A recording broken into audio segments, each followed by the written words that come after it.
Very good afternoon everyone बच्चों। चलो बेटा स्टार्ट करने जा रहे हैं हम आप सभी के साथ अकाउंटिंग स्टैंडर्ड 28 की रिवीजन। बेटा accounting standard 28 deal on the impairment. ठीक है बेटा, इम्पेयरमेंट जो है ना बड़ा ही इंटरेस्टिंग सा स्टैंडर्ड है, बड़ा इजी सा स्टैंडर्ड है। तो इम्पेयरमेंट के लिए आप लोगों ने बस क्या करके चलना है, अगेन थोड़ा सा फोकस एरिया क्वेश्चन के ऊपर ज्यादा रहना चाहिए। ठीक है, करने तो कंसेप्ट भी है, मतलब बाकी चीज भी पढ़नी है, लेकिन डेफिनेटली क्वेश्चन वाला एरिया जो थोड़ा सा हम कहीं ना कहीं ज्यादा थोड़ा सा अ, करके चलेंगे फोकस। ठीक है, अब अकाउंटिंग सन 28 के स्टडी मटेरियल में अगर आप लोग आ जाओ, ठीक है बेटा, मैं यही साइड में ना चीजें लिखते जाऊंगा, आप लोगों को बताता जाऊंगा, फटाफट से रिवाइज करते रहेंगे, क्वेश्चन हम कर लेंगे। ठीक है जी। मेरा अकाउंटिंग सन 28 जो है वो इम्पेयरमेंट के ऊपर है। इम्पेयरमेंट की अगर हम बात करके चलें, तो सबसे पहले अगर हम बात कर ले कि ये वाला स्टैंडर्ड के अंदर क्या था। बेटा इसका अगर आप लोगों को एग्जांपल ध्यान में हो, मैंने कुछ आपका ऐसा एग्जांपल दिया था कि मान लीजिए कि आपका आपने कोई मशीनरी ली है, या अगर मैं नए सीरीज एग्जांपल लेकर चलूं, ठीक है, जो बच्चे हमारे पास पहली बार मुझे सुन रहे हैं स्टैंडर्ड के अंदर, कहेंगे मशीन मान लीजिए आपने कोई परचेज करी है। अब मान लेते हैं आपने कोई मशीनरी परचेज करी है, से 5 लाख रुपीज की आपने कोई मशीनरी परचेज करी। मान लेते हैं ये मशीनरी आपने खरीदी थी 1 अप्रैल 2014 को, आपने ये मशीनरी खरीदी थी। हम कह रहे हैं कि इस मशीनरी की यूजफुल लाइफ जो है वो 5 ईयर्स है। ठीक है, और कंपनी जो है वो स्ट्रेट लाइन मेथड फॉलो करके चल रही है। तो डेप्रिसिएशन कितनी लगाकर चलोगे आप हर साल? 1 लाख रुपए की पर एनम आप डेप्रिसिएशन जो है चार्ज कर रहे होंगे। ठीक है, अगर आप इस हिसाब से देखोगे तो 31 मार्च 2016 को अगर मैं तुमसे पूछूं कि what is the carrying amount या what is the book value of the machine, तो आप मुझे क्या कहोगे? सर आप मुझे कहोगे ना sir, book value of the machine हो जाएगी 3 लाख रुपए, क्योंकि 14-15 की 1 लाख डेप्रिसिएशन, 15-16 की 1 लाख की डेप्रिसिएशन, तो 3 लाख रुपए बुक वैल्यू हो जाएगी। अब मेरे को यही बोलोगे। ठीक है, अब मान लेते हैं कि बेटा जो कैश फ्लो होने वाला है बिजनेस से, चलिए यहां पर मैं आपसे दो चीजें लेकर चलता हूँ। पहला मैं ले लेता हूँ, मान लेते हैं कि जो एनआरवी है, बिजनेस एनआरवी है इस मशीनरी की, कि इस मशीनरी को आज के टाइम में अगर आप बेचने जाते हो, तो जो इसकी नेट रिलाइजेबल वैल्यू है that is only 2 lakh rupees. ठीक है जी। और दूसरा मैं आपको कह रहा हूं कि इस मशीनरी से जो आप बिजनेस जनरेट कर पाओगे, यानी जो कैश फ्लो होगा, उसकी present value of the cash flow, क्या बोला मैंने? Present value of the cash flow from the asset, जो बिजनेस के अंदर होगा रिमेनिंग 3 सालों के अंदर, से वो होगा 2.5 लाख रुपए। ठीक है, तो अब ये तो सोच के देखना, तुम अपनी किताबों के अंदर बोल रहे हो कि भाई 3 लाख रुपए का एसेट है, लेकिन अगर तुम इस एसेट को बेचने जाते हो तुम्हें 2 लाख मिलेंगे। और अगर इस एसेट के जो भी बिजनेस रहेगा उसकी अगर तुम प्रेजेंट वैल्यू देखते हो वो सिर्फ 2.5 लाख रहेगी। ठीक है, तो मतलब ऐसे केस के अंदर क्या मैं कह सकता हूँ कि जो मैक्सिमम आपको मिल सकता है इस मशीनरी को यूज करके, that is the higher of the NRV, या ये कैश फ्लो की प्रेजेंट वैल्यू।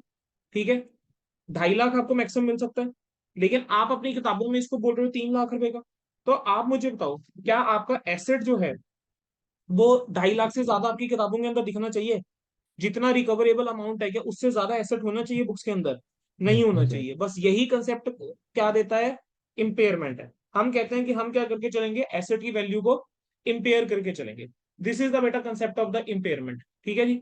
चलो अब आगे मैं बढ़ू स्टैंडर्ड के अंदर, तो इस स्टैंडर्ड के स्कोप की बात करके चलेंगे। कह रहे हैं ये वाला स्टैंडर्ड हर जगह लगेगा, लेकिन except for the impairment of all asset. Except कहाँ नहीं लगेगा? अकाउंटिंग स्टैंडर्ड 2 में नहीं लगाएंगे, 7 में नहीं लगाएंगे। जो आपके फाइनेंशियल एसेट्स होते हैं इंक्लूडिंग इन्वेस्टमेंट जो है 13 के अंदर कवर्ड है, और डेफर्ड टैक्स एसेट के ऊपर आप नहीं लगा के चलोगे।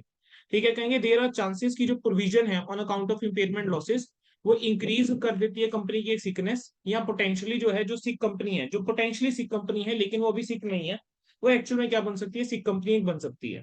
ठीक है, अब इसके अंदर बेटा नेक्स्ट मुझे जो आपको बताकर चलना है, अब हम यहाँ पर बात करके चलें, कहेंगे कि असेसमेंट की हम बात करके चल रहे हैं। कहेंगे एक एंटरप्राइज को क्या करना चाहिए, हर एक बैलेंस शीट के डेट के ऊपर असेस करना चाहिए कि whether there is an indication कि क्या एसेट जो है वो इंपेयर हो सकता है। अगर इंडिकेशन एग्जिस्ट करते हैं तो एंटरप्राइज को देखना चाहिए कि रिकवरेबल अमाउंट कितना है उसके एसेट के ऊपर। और एसेट को हम इंपेयर्ड कब मान के चलते हैं? ध्यान रखना, एसेट को इंपेयर्ड कब मान के चलेंगे? जब कैरिंग अमाउंट जो है एसेट की, अगर किसी एसेट की कैरिंग अमाउंट जो है that is more than the recoverable amount, अगर किसी एसेट की carrying amount more than the recoverable amount है, तो उस केस में हम कहेंगे एसेट क्या है? इम्पेयरमेंट है। ठीक है, अब यहां पर आता है कि जो एसेट है वो इंडिविजुअल एसेट भी हो सकता है, and that could be a cash generated unit also. अब असेस करना कि एक एसेट इंपेयर है, तो आपको क्या क्या इंडिकेशन है तो देखने चाहिए। तो दो इंडिकेशन है जो दिए गए हैं, एक होते हैं एक्सटर्नल सोर्सेज, दूसरे हैं इंटरनल सोर्सेज। एक्सटर्नल सोर्सेज के अंदर आ गया कि एसेट की जो मार्केट वैल्यू है वो डिक्लाइन हुई है सिग्निफिकेंटली। जितना हमने सोचा था कि पैसे जो टाइम से गिरेगी या यूसेज की से गिरेगी, उससे ज्यादा उसकी मार्केट वैल्यू गिरी है। सिग्निफिकेंट चेंज हुए हैं, एडवर्स इफेक्ट पड़ा है एंटरप्राइज के ऊपर, have taken place during the period, या फिर एडवर्स इफेक्ट होगा नियर फ्यूचर के अंदर उस टेक्नोलॉजिकल, इकोनॉमिक, या फिर आप कह लीजिए लीगल एनवायरनमेंट में चेंजेस की वजह से। ठीक है, कह रहे हैं मार्केट का इंटरेस्ट रेट या जो भी अदर रेट ऑफ रिटर्न है इन्वेस्टमेंट के ऊपर वो इंक्रीज हुए हैं, और ये इंक्रीज अफेक्ट करेगा कि जो डिस्काउंट रेट यूज होगा एसेट की वैल्यू कैलकुलेट करने के लिए।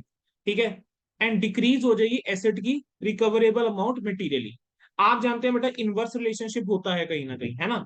तो जितना ज्यादा क्या रहेगा, डिस्काउंटिंग फैक्टर रहेगा, उतना कम वैल्यू होने वाली है। तो अगर डिस्काउंटिंग फैक्टर ही बढ़ गया, डिस्काउंटिंग रेट जिस रेट से हम डिस्काउंटिंग करके चल रहे हैं अगर वही रेट बढ़ जाएगा तो आपके एसेट की वैल्यू क्या होगी, कम आएगी। अगला क्या है कि जो कैरिंग अमाउंट है नेट एसेट्स की, कहेंगे वो उसकी मार्केट कैपिटलाइजेशन से ज्यादा है, और मार्केट कैपिटलाइजेशन का मतलब क्या होता है, number of share into market price पर शेयर। अगला आ जाता है इंटरनल सोर्सेज ऑफ इन्फॉर्मेशन। अब इंटरनल सोर्सेज ऑफ इन्फॉर्मेशन की अगर मैं बात करके चलूं, तो इसके अंदर क्या है कि एविडेंस अवेलेबल है कि ऑब्सोलेंस का या फिजिकल डैमेज का या सिग्निफिकेंट चेंजेस हुए हैं जिसका एडवर्स इफेक्ट हुआ है नियर फ्यूचर के अंदर, हुआ है या एक्सपेक्टेड है। ठीक है, और ये जो चेंजेस हुए हैं इसके अंदर है कि देयर इज अ प्लान कि आप डिसकंटिन्यू करोगे या रीस्ट्रक्चर करके चलोगे ऑपरेशन को, टू विच एसेट बिलोंग, या डिस्पोज ऑफ करके चलोगे एसेट को बिफोर एक्सपेक्टेड डेट। अब एविडेंस जो है वो अवेलेबल कैसे होता है, इंटरनल रिपोर्टिंग से होता है, जो इंडिकेट करता है कि इकोनॉमिक परफॉर्मेंस एसेट की या इज और will be worse than expected, की जो इकोनॉमिक परफॉर्मेंस होने वाली है कह रहे हैं या तो वर्स है या एक्सपेक्टेड है कि वर्स होगी, जितना एक्सपेक्टेड है उससे वर्स होगी। ठीक है, अब आ जाता है कि यहाँ पर आ जाता है कि एक एंटरप्राइज जो है वो आइडेंटिफाई करके चलेगी, अदर इंडिकेशंस भी कर सकती है कि एसेट इंपेयर हो सकता है, पर एंटरप्राइज को क्या करना होगा, डिटरमिन करना पड़ेगा कि एसेट की रिकवरेबल अमाउंट क्या है। ठीक है, अब उन्होंने कुछ एक एग्जांपल दिया कि कब हम इंडिकेटर करते हैं कि एक एसेट इंपेयर हो सकता है। कह रहे हैं जो कैश फ्लो है एक्वायर करने के लिए एसेट, या जो भी सब्सिक्वेंट कैश रिक्वायरमेंट्स है उस एसेट को ऑपरेट या मेंटेन करने के लिए, वो हायर है बजटेड से, जितना आपने बजट बनाया था उससे ज्यादा खर्चा होने वाला है उसको ऑपरेट या मेंटेन करने में। ठीक है, और कैश फ्लो जो होने वाले हैं वो भी क्या है, बेसिकली कम है, आप कह सकते हो। ठीक है, कैश फ्लो जो आउटफ्लो होने वाले हैं। नेक्स्ट कह रहे हैं कि जो एक्चुअल नेट कैश फ्लो है या ऑपरेटिंग प्रॉफिट या लॉस जो उस एसेट से आ रहा है वो बजटेड से वर्स है। हमने बजट लगाया था कि भाई इतने का हमारा नेट प्रॉफिट होगा, या इतने का नेट ऑपरेटिंग प्रॉफिट होगा इस एसेट से, या इतने का कैश फ्लो होगा, हमारा कैश फ्लो क्या है उससे कम है। एक सिग्निफिकेंट डिक्लाइन हुआ है किसके अंदर, in the budgeted net cash flow. Budgeted net cash flow के अंदर क्या हो गया, सिग्निफिकेंट, या ऑपरेटिंग प्रॉफिट के अंदर क्या हुआ है, सिग्निफिकेंट डिक्लाइन हुआ है, या बजटेड लॉस बढ़ गया है, या एसेट से कैश फ्लो जो है वो बढ़ रहा है, मतलब जितना हमारा आउटफ्लो होने वाला है वो कह लीजिए बढ़ रहा है। ऑपरेटिंग लॉसेज हैं या नेट कैश आउटफ्लो जो है एसेट के, ठीक है, वो क्या आ रहे हैं, when current period figures are aggregated with budgeted for the figures. तो ये सारे के सारे क्या है, ऑपरेटिंग लॉसेज हो रहे हैं या आउटफ्लो हो रहा है। तो ये सारे के सारे कहीं ना कहीं क्या है, कुछ एक पॉइंट्स है, थ्योरेटिकल पॉइंट ऑफ व्यू से मैंने करवा के क्यों चला है ये चीज कि अगर बाय एनी चांस एमसीक्यू के अंदर कुछ पूछ लें तो आपको एटलीस्ट पता होना चाहिए, सुन भी रखा होगा एक बार एमसीक्यू का आंसर दे पाओगे। कहेंगे अगर एक इंडिकेशन है कि एसेट इंपेयर हुआ है तो आपको उसकी remaining life, useful life, depreciation method और रेजिडुअल वैल्यू को भी क्या करना चाहिए, रिव्यू करना चाहिए, और अकाउंटिंग स्टैंडर्ड 10 के अकॉर्डिंग फिर आप एडजस्ट करके चलोगे। हमने एस 10 कल ही कवर किया था, उसके अंदर हमने बताया कि अगर रिमेनिंग यूजफुल लाइफ के अंदर चेंज है तब क्या, डेप्रिसिएशन मेथड में चेंज है तब क्या, रेजिडुअल वैल्यू में चेंज है तब क्या। तो वो हमने कहीं ना कहीं वहां पर हमने देख रखा है सारी चीजें। अब इसके बाद नेक्स्ट आ जाता है measurement of the recoverable amount. अब रिकवरेबल अमाउंट की अगर मेजरमेंट की मैं बात करके चलूँ, तो इंपेयरमेंट लॉस बेसिकली होता क्या है, कहेंगे जितने से कैरिंग अमाउंट जो है आपकी रिकवरेबल अमाउंट से ज्यादा है, तो बेसिकली इंपेयरमेंट लॉस अगर निकालना, आई कैन सिंपली से कि जो भी एसेट की कैरिंग अमाउंट है, आप कैरिंग अमाउंट में से क्या माइनस कर दीजिए, रिकवरेबल अमाउंट आप माइनस कर दीजिए, that is your impairment loss. ठीक है, अच्छा रिकवरेबल अमाउंट क्या होती है, रिकवरेबल अमाउंट का एक फॉर्मूला है, क्या फॉर्मूला है, कहेंगे net selling price. Recoverable amount का फॉर्मूला क्या है, नेट सेलिंग प्राइस और वैल्यू इन यूज। ठीक है, whichever is higher, net selling price और value in use whichever is higher, ये आपका क्या है, आपका रिकवरेबल अमाउंट का फॉर्मूला है। अब क्वेश्चन आ जाता है सर ये नेट सेलिंग प्राइस जो है वो कैसे निकलता है। तो नेट सेलिंग प्राइस की अगर मैं बात करके चलूं तो नेट सेलिंग प्राइस निकालने का क्या तरीका है, कहेंगे जो भी आपका सेल प्राइस रहेगा, ठीक है, सेल प्राइस और किस चीज का, एसेट का आर्म लेंथ प्राइस के ऊपर, at arm length price. Arm length price के ऊपर जो आपका सेल प्राइस है आप उसमें से माइनस कर दीजिए जो कॉस्ट ऑफ डिस्पोजल है, यानी सेलिंग एक्सपेंसेस जो है वो आप माइनस कर दीजिए, आपके पास क्या आ जाएगा, नेट सेलिंग प्राइस आ जाएगा। ठीक है, कॉस्ट ऑफ डिस्पोजल की अगर हम बात करके चलें तो ये क्या होता है बेटा, बेसिकली बेटा ये इंक्रीमेंटल कॉस्ट होती है जो एसेट्स को डिस्पोज करने में लगती है। ठीक है, जैसे आप कह सकते हो कि लीगल कॉस्ट हो गई, या किसी एसेट को रिमूव करने की कॉस्ट हो गई, या एसेट को उस कंडीशन में लाने की कॉस्ट होगी उसको हम बेच पाए, तो ये सारे के सारे कॉस्ट जो हो गई वो आपकी क्या आ जाती है, कॉस्ट ऑफ डिस्पोजल का क्या बन जाती है, हिस्सा बन जाती है। ठीक है। फिर उसके बाद नेक्स्ट इन्होंने क्या दिया हुआ है, value in use. Now what is this value in use? Value in use basically होता है present value of estimated future cash flows. कहेंगे जो भी एस्टिमेटेड फ्यूचर कैश फ्लोज हैं, उस फ्यूचर कैश फ्लोज की जो प्रेजेंट वैल्यू है, कहेंगे वो आपकी क्या आ जाएगी, वैल्यू इन यूज आ जाएगी। वो आपकी क्या आ जाएगी, वैल्यू इन यूज आ जाएगी। Basically estimated future cash flows के अंदर दो दो चीजें आ सकती हैं बेटा जब हमें वैल्यू इन यूज निकालना है। आप सोच के देखो कैश फ्लो जो है वो कहां से होगा, सर कैश फ्लो होगा एक की जब आप उस एसेट को यूज करके चल रहे हो तो वहां से आपको कुछ कैश इनफ्लोज मिल रहे होंगे, और आप क्या करोगे, अल्टीमेटली उसको डिस्पोज करोगे, तो डिस्पोजल से आपको पैसा मिल रहा होगा, तो कैश फ्लोज प्लस डिस्पोजल। ठीक है, ये दोनों ले लेंगे। इसको एस्टिमेट करो कि फ्यूचर कैश फ्लोज कितना रहेगा, इनफ्लो और डिस्पोजल से कितना पैसा मिलेगा। बेटा इसकी आपने क्या करनी है, डिस्काउंटिंग फैक्टर से मल्टीप्लाई कर देना है। इसको आपने डिस्काउंटिंग फैक्टर से मल्टीप्लाई कर देना है, वो आपकी क्या है, या कह लीजिए इसकी प्रेजेंट वैल्यू निकाल लीजिए, वो आपकी क्या है बेटा, वैल्यू इन यूज है। ठीक है, वो क्या है आपकी वैल्यू इन यूज है। और वैल्यू इन यूज का यूज कहां पर आ रहा है, रिकवरेबल अमाउंट के अंदर। बेसिकली रिकवरेबल अमाउंट क्या होता है, recoverable amount is net selling price और value in use whichever is higher, हमने अभी अभी ऊपर पढ़ा है। ठीक है। कैरिंग अमाउंट क्या होता है, जिस वैल्यू के ऊपर एसेट हमारी बुक्स के अंदर आ रहा होता है। डेप्रिसिएशन और मोटाइजेशन क्या है, वो एक सिस्टमेटिक एलोकेशन होता है। डेप्रिशिएबल अमाउंट आप जानते हो। यूजफुल लाइफ क्या है, कहेंगे यहाँ तो पीरियड ऑफ टाइम जिसमें एसेट एक्सपेक्टेड है यूज होगा, या नंबर ऑफ प्रोडक्शन यूनिट्स जो आपके रहेंगे, ये आपका क्या आ जाता है, पीरियड इन यूज आ जाता है। ठीक है जी। अब बेटा इसके बाद अगर मैं आपको लेके जाना चाहूँ, तो मैं इस बार डायरेक्टली आपको ना सबसे पहले लेके जाना चाहूंगा बेटा,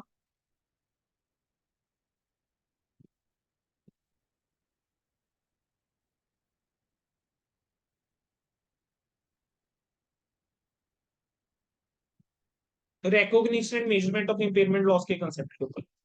recognition and measurement of impairment loss के कंसेप्ट के ऊपर अगर मैं हूं तो यहाँ पर क्या है सुनेंगे, कहेंगे अगर बेटा रिकवरेबल अमाउंट जो होती है वो एसेट की, that is more than the carrying amount.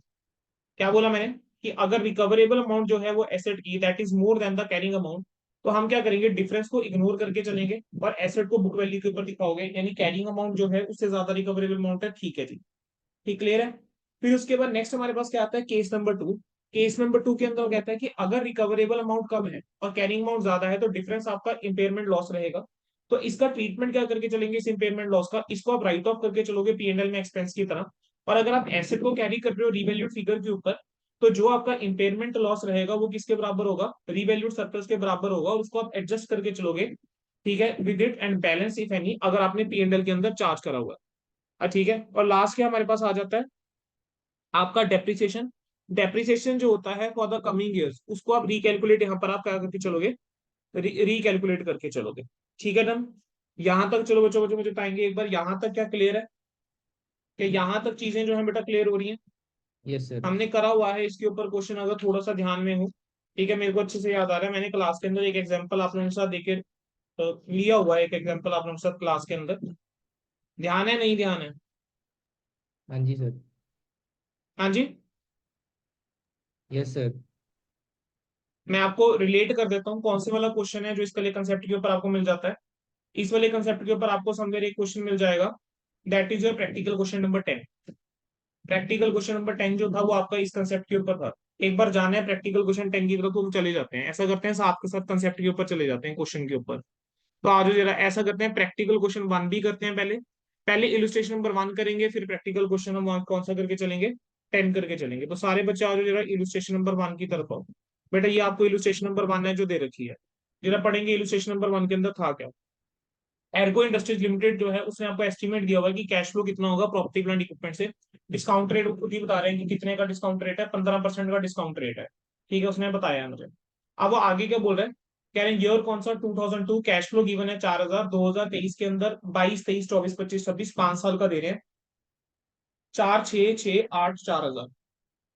रेजुअल value and में गिवन है 1000 की। प्रॉपर्टी प्लांट इक्विपमेंट जो है वो स्टार्टिंग में दे रखी है 1 जनवरी 2000। ठीक है, कि 40,000 लैक्स। एक बार पूरा क्वेश्चन चलो पढ़ लेते हैं। उसने क्या बोला, the year 2000 x x is the immediate preceding year before 20 x 0। ठीक है, ओके, ठीक है जी। यूजफुल लाइफ कितनी है, 8 साल है। नेट सेलिंग प्राइस जो है वो दिया हुआ है 31 दिसंबर का, कितने का, 20,000 लाख रुपए का। कैलकुलेट करने को बोला है कि 31 दिसंबर 2021 को मुझे बताओ कैरिंग अमाउंट क्या रहेगी, वैल्यू इन यूज क्या रहेगा, रिकवरेबल अमाउंट क्या होगी, कितना इंपेयरमेंट लॉस रिकॉग्नाइज करोगे, रिवाइज कैरिंग अमाउंट और डेप्रिसिएशन चार्ज। तो बेटा ये सारी की सारी चीजें हैं जो उसने कहीं ना कहीं पूछी हैं मुझसे। ठीक है, सबसे पहले अगर मैं बात करके चलूं कैरिंग अमाउंट, ठीक है स्टार्ट करते हैं चलो कैरिंग अमाउंट से। तो मुझे बताओ बेटा कैरिंग अमाउंट इस क्वेश्चन के अंदर कैसे निकलेगी। सर मैंने जो एसेट है वो कब कितने का खरीदा था, सर मुझे ओरिजिनल कॉस्ट जो है वो एसेट की दे रखी है कि 40,000 रुपए का तुमने एसेट खरीदा था। तो मेरी जो ओरिजिनल कॉस्ट है एसेट की मैं बोलूंगा 40,000 का बेटा मैंने क्या करा है एसेट खरीदा हुआ है। अब ये जो 40,000 रुपए का मैंने एसेट खरीदा है इसके ऊपर मैं क्या चार्ज करूंगा, डेप्रिसिएशन चार्ज करूंगा। अब कितने टाइम की डेप्रिसिएशन है जो चार्ज करेंगे। सर एक उसने कहा था कि 2000 एक्स जो है वो आपका इमीडिएटली प्रीसीडिंग ईयर है बिफोर 2000 x1, है ना, इससे पहले का। ठीक है, और हम जो बात करके चल रहे हैं कौन सी डेट की बात करके चल रहे हैं, 2000 x1 के एंड की बात करके चल रहे हैं। अब क्वेश्चन को ध्यान से एक बार देख भी लें कि कैलेंडर ईयर फॉलो हो रहा है या फाइनेंशियल ईयर फॉलो हो रहा है। चलो एक बार लाइन दोबारा से पढ़ लो।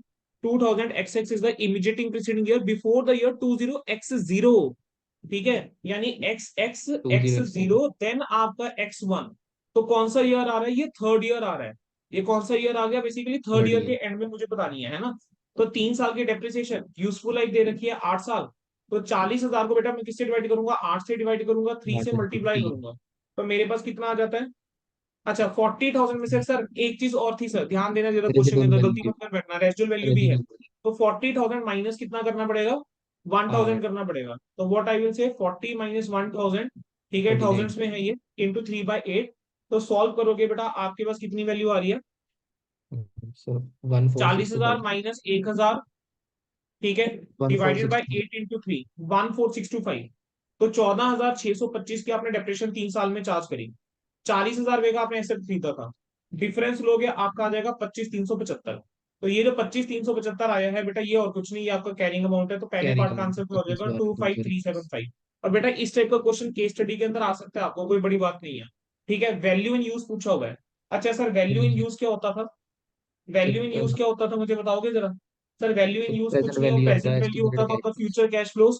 अच्छा फ्यूचर मुझे कैश क्वेश्चन के अंदर फ्यूचर कैश फ्लोज दे रखे हैं, डिस्काउंटिंग फैक्टर दे रखा है और मेरे को बताया हुआ है 4 6 कि एंड में 1,000 का बिकेगा।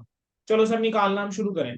ठीक है, 4 6 डिस्काउंटिंग फैक्टर कितने का है, 0.15 का। तो प्रेजेंट वैल्यू निकालू, प्रेजेंट वैल्यू फैक्टर, और यहाँ पर प्रेजेंट वैल्यू से मल्टीप्लाई कर दो, यहाँ आ जाएगी प्रेजेंट वैल्यू। प्रेजेंट 1/1.15 कितना आ रहा है, 0.8695। 3 डिजिट्स में लोग 0.870 कर दो, यस सर। 0.756, फिर इक्वल टू 0.656, फिर इक्वल टू 65 सॉरी 8, 658, फिर equal to point five seven 572। Two ठीक है, फिर इक्वल टू 497। 0.497। और बेटा ये रेजिडुअल वैल्यू भी किस पे होगी, 0.497 पे ही होगी। क्यों, इस साल के एंड में तो बेच ही दोगे। मल्टीप्लाई करोगे, जो मल्टीप्लाई करके बेटा टोटल आएगा that is your value in use. ठीक है, कैलकुलेटर में फटाफट से करके बताता हूँ मैं। 4,000 into 0.870, 6,000 into 0.756, 6,000 into 0.658, 8,000 into 0.572, 4,000 into 0.497, ठीक है, और 1,000 इंटू 0.497। ठीक है, ये आ रहा है बेटा 19,025 सॉल्व करके सारा। Yes sir.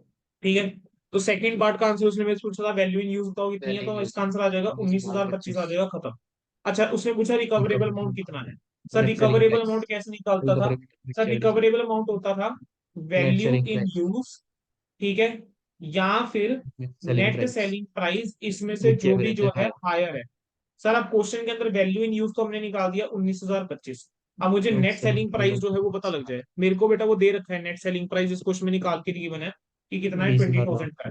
तो 20,000 रुपए का नेट सेलिंग प्राइस आ गया, तो हायर कौन सा है, तो 20,000। तो थर्ड पार्ट का 20,000। आंसर क्या हो जाएगा, 20,000। अगला उसने पूछा कितना इम्पेयरमेंट इंपेयरमेंट लॉस। लॉस है जो रेकोगनाइज करके चलोगे। सर इंपेयरमेंट लॉस क्या होता है, excess of the carrying amount over the carrying amount over the recoverable recoverable amount. Amount. हमारा 25,375 और 20,000 का डिफरेंस सामने लेकर चल रहे हैं। तो 5375। 5,375 जो है वो आपका क्या आ जाएगा, इंपेयरमेंट लॉस आ जाएगा। ठीक है, रिवाइज्ड नेक्स्ट क्या कैरिंग। पूछा है, रिवाइज कैरिंग अमाउंट। अच्छा रिवाइज कैरिंग अमाउंट कैसे निकलेगी, सर 21,000। रिवाइज कैरिंग अमाउंट और कुछ नहीं, आपने क्या करना है 20,000 आ जाएगी, 25,375 20,000। में से जो आपने पेमेंट लॉस है वो माइनस करोगे। अच्छा डेप्रिसिएशन पूछिए 2022 की कितनी होगी, है ना, अगले साल की। तो कितना होगा, 570। सर अब वैल्यू रह जाएगी 20,000। 20,000 ट्वेंटी डिवाइडेड थाउजेंड में बाय से 1,000 माइनस माइनस करूंगा, अभी 1000। कितने साल हुए हैं, यस पाँच, यस। 3 साल हुए हैं, 5 तो बचे हैं। तो 19,000 डिवाइड बाय 5 करेंगे तो कितना आ जाएगा, 3,800। तो 3,800 3800। लैख आपका आंसर आ जाएगा। बोलो बेटा क्लियर है। Easy. Yes sir. Yes sir. हाँ, हाँ जी। आयुष हर्ष बेटा क्लियर है? कैरिंग अमाउंट बता दो सर एक बार। कौन सी वाली? Carrying amount. Carrying amount 25,375। Yes sir. बेटा 25,375 कैसे आई? 40,000 रुपये में बेटा एसेट खरीदा था, ठीक है। 3 साल की डेप्रिसिएशन लगेगी, क्योंकि उसने ये बोला था कि एसेट जो आपने खरीदा है, कब खरीदा है? ये आपको 1 जनवरी को आपने परचेज करा है 2000 XX, ठीक है। लिखा हुआ है 2000 XX is immediately proceeding year before 2000 X0, ठीक है। तो बेसिकली मैंने यहाँ पे ईयर्स लिख लिए, 20 X0, 20 XX, 20 X0, 20 X1, ठीक है। ये आ गए ईयर्स, तो 3 साल कंप्लीट हो गए ना, क्योंकि तीसरे साल के एंड में हमसे पूछ रहा है। तो 3 साल की डेप्रिसिएशन चार्ज करूंगा, कैसे डेप्रिसिएशन चार्ज होगी? 40,000 में से 1,000 माइनस करूंगा रेजिडुअल वैल्यू। अब यूजफुल लाइफ 8 थी, ठीक है, मल्टीप्लाई करूंगा 3 ईयर से, तो 3 साल की डेप्रिसिएशन चार्ज कर दी। क्लियर है? Yes sir. 14,600। बढ़ सकते हैं आगे। Yes sir. इलस्ट्रेशन नंबर 2 के ऊपर आ जाओ। एक्स लिमिटेड जो है वो प्लांट है, कैरी कर रहा है अमाउंट 100 lakhs के ऊपर। द बैलेंस शीट जो है उसकी बैलेंस जो है यूजफुल लाइफ 5 ईयर्स है, और residual value eight the end of 5 years जो है वो भी 5 लाख है। आपको फ्यूचर कैश फ्लो दे रखे हैं 5 सालों के। वैल्यू इन यूज निकालना है अगर डिस्काउंट रेट 10% है, और रिकवरेबल अमाउंट निकालनी है अगर नेट सेलिंग प्राइस प्लांट का जो है वो 60 लाख रुपीज है। चलिए बेटा वो क्या करेंगे बताओ जरा, किस वे में निकालेंगे? सर वैल्यू इन यूज पूछ रहा है मुझसे, और रिकवरेबल अमाउंट पूछ रहा है। सर वैल्यू इन यूज का तो मतलब क्या होता था? फ्यूचर कैश फ्लोज का प्रेजेंट वैल्यू। तो प्रेजेंट वैल्यू फैक्टर से मल्टीप्लाई करूंगा, और प्रेजेंट वैल्यू फैक्टर जो है मुझे उसने बताया हुआ है क्वेश्चन के अंदर कितना है, 10% का है। तो 10% जीरो करो, ठीक है। 1 डिवाइड बाय 1.10, 0.909 आ जाएगा। 0.826, 0.751, 0.683, 0.620। मल्टीप्लाई करेंगे सबके साथ, 50 × 0.909, 45.45, ठीक है। देखो यही करा इन्होंने भी, ठीक है। और उसके अलावा क्या आएगा सर? ये जो हमारा रेजिडुअल वैल्यू है eight the end of 5 years कितने में बिक जाएगा? 5 लाख में। तो इस 5 लाख के ऊपर भी क्या करूंगा? 0.620 लगाऊंगा। तो आपके पास क्या आ जाएगा? टोटल करोगे, this is your value in use. Value in use जो है वो है 121.92, और मेरे को दिया हुआ है net selling price 60 lakh rupees का। दोनों में से हायर कौन सा है? Higher is value in use, तो 120.92 जो आ जाएगा वो आपका रिकवरेबल अमाउंट आ जाएगा। ठीक है, क्लियर है जी? Question is over. डन है? Yes sir. चलो, अब जो हमने ऊपर कंसेप्ट सा पढ़ा था उसके ऊपर जो क्वेश्चन आपके आ जाता है, that is your practical question number 10। तो मैं एक बार प्रैक्टिकल क्वेश्चन 10 पे जाऊंगा पहले, फिर दोबारा से आपके कंटेक्स्ट के ऊपर आ जाएंगे। ठीक है बेटा, प्लीज एमसीक्यूज एक बार खुद से देख जाना सारे बेटा, एटलीस्ट स्टडी मटेरियल के सारे एमसीक्यू सब बच्चों ने देख के जाने हैं। ठीक है, प्रैक्टिकल क्वेश्चन 10 के ऊपर आ जाओ। From the following details of an asset find out the impairment loss and treatment of impairment loss and current year की डेप्रिसिएशन। ठीक है जी, क्या करेंगे जरा बताओ जरा बेटा। ठीक है, कॉस्ट ऑफ एसेट जो है वो गिवन है, यूजफुल लाइफ गिवन है 10 ईयर्स की, सैलवेज वैल्यू नील है। कह रहे हैं करंट कैरिंग वैल्यू उसने दे दिया 227.3 lakhs। वो कह रहे हैं यूजफुल लाइफ इतनी है, रिकवरेबल अमाउंट गिवन है, और अपवर्ड वैल्यूएशन करी थी लास्ट ईयर में। अच्छा, इस टाइप के क्वेश्चन को जो है बेटा किस तरीके से सॉल्व करा जाएगा? ठीक है, ठीक है। आपको सबसे पहले तो इम्पेयरमेंट लॉस निकालना है। सर इम्पेयरमेंट लॉस निकालने का मुझे तरीका पता है। सर इम्पेयरमेंट लॉस निकालने का क्या तरीका होता है? कैरिंग अमाउंट है जो एक्सेस करेगी हमारी रिकवरेबल अमाउंट से। Carrying amount minus the recoverable amount, है ना? That is your impairment loss only. तो अब इसके अंदर सबसे पहले इम्पेयरमेंट लॉस की अगर मुझे कैलकुलेशन करनी है तो कैसे कैलकुलेशन होगी? देखो सर, अगर मैं देखूं current carrying value is 27.30 lakhs, ठीक है, और आपने क्या करता अपवर्ड रिवैल्यूएशन करी है पिछले साल ही, तो सताईस यस सर। लाख तीस हजार रुपए जो है आपका क्या आ रही है? कैरिंग अमाउंट आ रही है। अब 27,30,000 में से अगर मैं रिकवरेबल अमाउंट को जो है माइनस कर दूं, तो मेरे पास क्या आ जाएगा? इम्पेयरमेंट लॉस आ जाएगा। रिकवरेबल अमाउंट भी मेरे पास अवेलेबल है, तो impairment loss is nothing but your 50,30,000। 30,000। ठीक है, तो इम्पेयरमेंट लॉस की कैलकुलेशन में तो कोई दिक्कत नहीं होगी। 15 लाख सर तीस क्वेश्चन आ हजार जाता है ये इम्पेयरमेंट लॉसेस का ट्रीटमेंट क्या होगा? सर अब सुनेंगे ध्यान से 14 लाख बेटा, 30,000। आपने लास्ट ईयर ही अपवर्ड रिवैल्यूएशन करी है। अब अपवर्ड रिवैल्यूएशन अगर करके बैठे हो तो तुमने एंट्री क्या पास करी होगी? Property plant and equipment PP account to debit to minus. Revaluation surplus तुमने एंट्री पास करी होगी, या रिवैल्यूएशन रिजर्व एंट्री पास करी होगी। ठीक है, अब हुआ क्या है, 15,30,000 से इम्पेयरमेंट करनी है। अगर तो ये रिवैल्यूएशन वाला सरप्लस ना होता, मैं सिंपली क्या करता, प्रॉफिट एंड लॉस के थ्रू इसको चार्ज कर देता, दिक्कत ही नहीं थी। क्योंकि अब मैंने इसको रिवैल्यू करा हुआ है, तो to the extent of this 14 lakh मैं क्या करूंगा, इसको एडजस्ट करूंगा। तो 15,30,000 में से क्या करूंगा, 14 लाख रुपए की जो एडजस्टमेंट होगी 14 लाख जो है हम चार्ज करके चलेंगे, लेकिन किसमें चार्ज करके चलेंगे? रीवैल्यूएशन रिजर्व के अंदर चार्ज करके चलेंगे। और बाकी जो बच गया 1,30,000 रुपए, वो कहाँ चार्ज करके चलेंगे? वो चार्ज करके चलेंगे P&L के अंदर चार्ज करके चलेंगे। ठीक है जी। अगला क्वेश्चन पूछा है करंट ईयर की डेप्रिसिएशन बताओ कितनी होगी। सर करंट ईयर की डेप्रिसिएशन की अगर हम बात करके चलें, सर अब मेरा जो है 27.3 मेरा रहेगा लैक्स है। 12 लाख रुपए ठीक है, अब इम्पेयरमेंट के बाद क्या होगा? इम्पेयरमेंट के बाद वैल्यू रह जाएगी सिर्फ 12 लाख। 12 लाख रुपए की। अब और रिमेनिंग लाइफ जो है वो कितनी है, जरा वो भी देख लेते हैं। रिमेनिंग लाइफ 3 साल की है। तो 12 लाख डिवाइडेड बाय क्या करूंगा? 3 से तीन डिवाइड चार करूंगा लाख तो 4 लाख डेप्रिसिएशन। रुपए की डेप्रिसिएशन है, जो करंट ईयर के अंदर बेटा क्या कर देंगे, हम चार्ज कर देंगे। Question is over. ठीक है जी, डन है। Yes sir. Yes sir. चलो,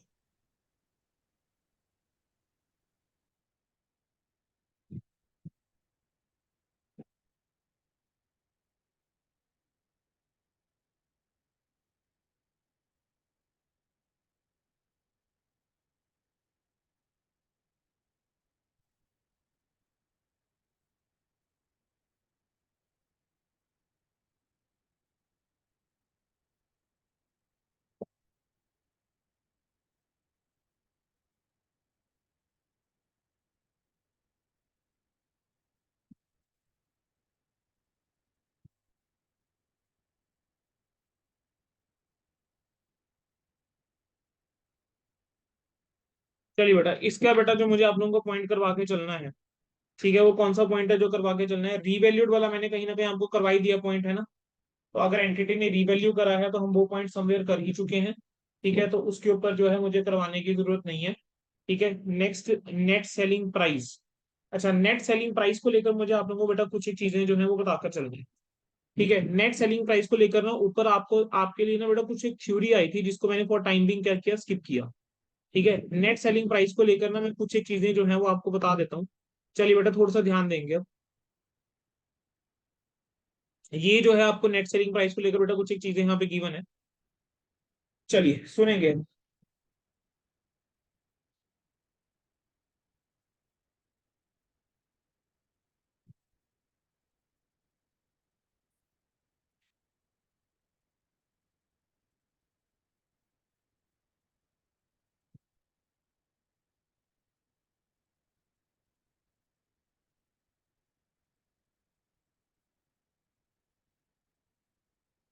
अकाउंटिंग स्टैंडर्ड 28 एक्सप्लेनेशन। ठीक है जी, क्विकली एक बार आप लोगों को कुछ चीजें बताकर चल रहा हूँ। ठीक है, ध्यान से सुन लेना। ये वाली फाइल एक बार बेटा लास्ट दिन देख लेना। ठीक है बेटा, अभी क्या टाइम हुआ है?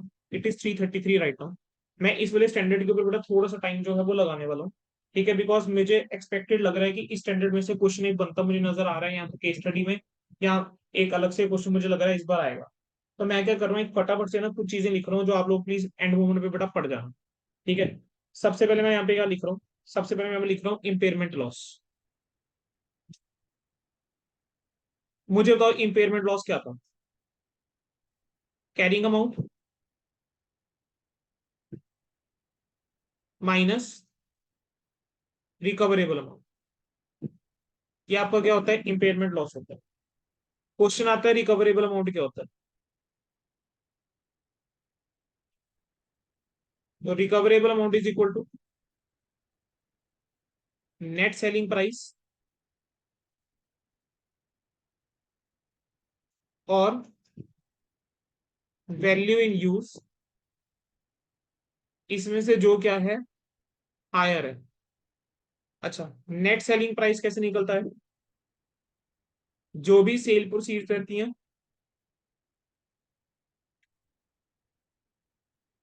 एट आर्म लेंथ प्राइस, इसमें से माइनस क्या कर दूंगा? जो कॉस्ट ऑफ डिस्पोजल रहेगी। ठीक है, ये आपका क्या कहलाता है? This is your net selling price. Value in use आपका क्या होता है? Present value of estimated future cash flows. Present value of estimated future cash flows. ठीक है, जो कहां से आएंगे? Arising from, arising from continuing usage and sale at end of useful life, usage से और जो सेल से आएगा। ठीक है जी, चलो अब आप किसी के मन में अगर क्वेश्चन आ जाता है कि सर कैरिंग अमाउंट क्या है, तो ध्यान रखना, what is carrying amount? Carrying amount is basically your cost of asset, और कॉस्ट ऑफ एसेट में से क्या माइनस करके चलूंगा? एक्यूमुलेटेड डेप्रिसिएशन या अमोर्टाइजेशन, और क्या माइनस करके चलेंगे इसमें से? कोई भी एक्यूमुलेटेड इंपेयरमेंट लॉस, कोई भी एक्यूमुलेटेड इंपेयरमेंट लॉस जो आपने पहले रिकॉग्नाइज करा होगा, रिकॉग्नाइज्ड इन प्रीवियस ईयर, जो आपने इससे पहले रिकॉग्नाइज करा होगा। ठीक है, तो आपका जो रिजल्ट आएगा that is your carrying amount basically. Done है जी। अब रिकॉग्निशन ऑफ इंपेयरमेंट लॉस की अगर हम बात करके चलें, तो recognition of payment of loss को लेकर हमने क्या करना है देखेंगे। अगला आप हेडिंग डाल सकते हो, रिकॉग्निशन ऑफ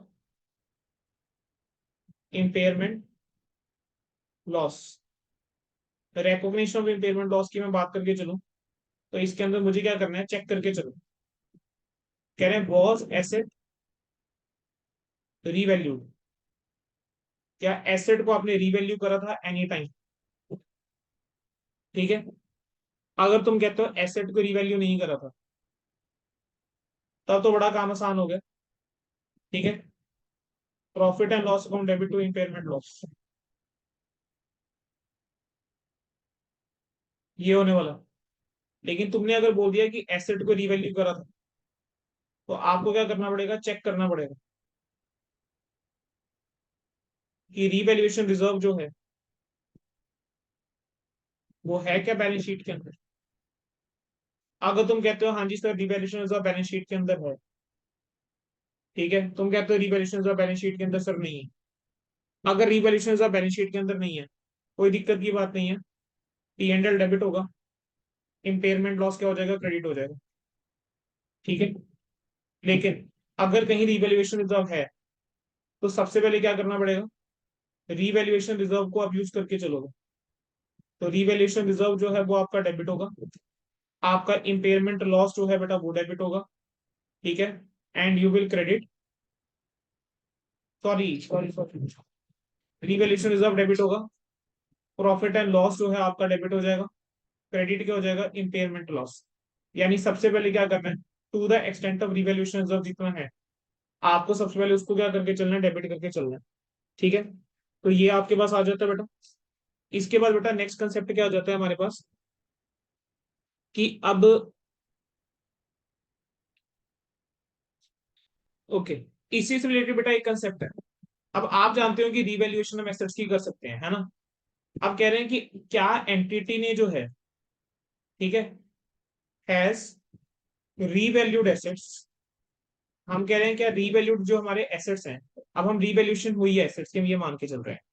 कह रहे हैं यूजिंग द, कैसे हुई है रीवैल्यूएशन, मार्केट वैल्यू मेथड।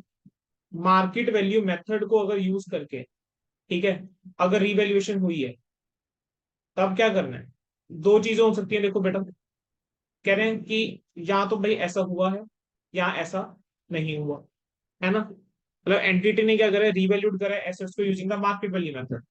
ठीक है, वेदर, ठीक है, तो आप कहते हो यस ऐसा करा है एंटिटी ने। दूसरा है एंटिटी ने ऐसा नहीं करा। अगर ऐसा नहीं करा, मतलब इसका मतलब क्या है कि entity has used some other method of revaluation.